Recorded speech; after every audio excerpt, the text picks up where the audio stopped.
Welcome back to the Design, Creativity and Technology channel. We're back up at the field today and I'm with Michael up here at the Whittlesea Special Interest Group, and we've got a special surprise for you. Now this video has been a long time in the making, and finally we're up here with our two scratch-built Bell 47G helicopters, once again built by master builder Michael.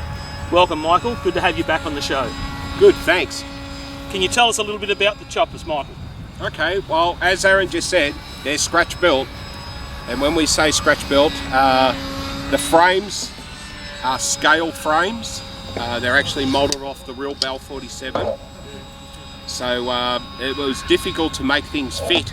The actual airframe is a steel tube called Bundy tube.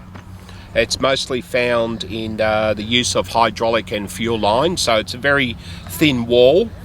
The trick to this stuff is that you've got to sweat it with a silver solder of around 45% minimum to allow vibration so it doesn't crack. So that's how that's constructed, and when these frames are finished, they've been powder coated, which makes them a really good sort of looking plastic finish. The cross frame at the top is a scale component. It's not really needed for this helicopter, it's a decoration.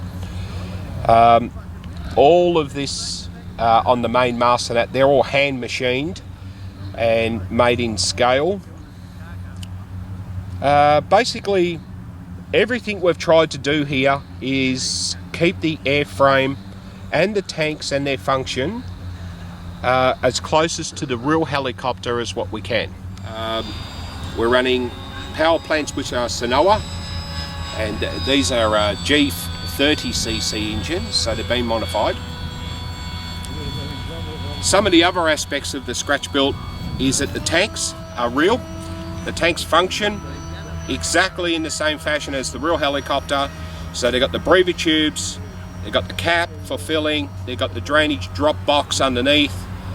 They're actually piped together so both tanks feed as one. Rather interesting, the nose, the plug was made for the rear of the canopy.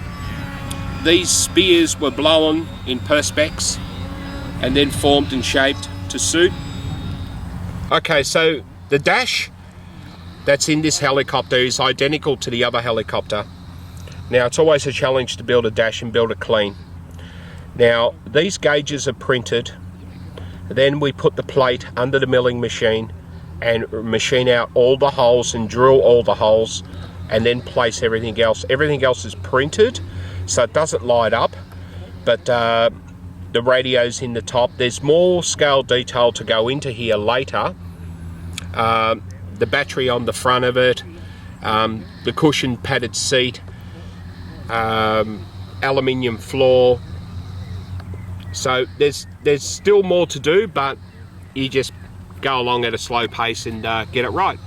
Okay, so what we're going to do is we're going to give this one just a flight test. This is pretty new, it really hasn't done anything yet. This one has been flown already, so we're going to give this one a fly, and we'll just give this one a flight test and get some sort of radio program installed into it and get it working nicely. But at some stage, maybe in another clip, we will have these two helicopters flying around together. So I hope you enjoyed my build, and I've got something new coming very soon. Is that a spoiler alert, Michael? Can you give us some idea what you might have coming for us? It's a 2.5 Jet Ranger, and it's also powered with a 30cc, and what's unusual about this helicopter is that it's running a Mikado mechanic. Mikado mechanic? Yep. What size? The size is not quite the size that they make because it's been highly modified. Okay, well we'll look forward to it. Thank you, Michael. Okay.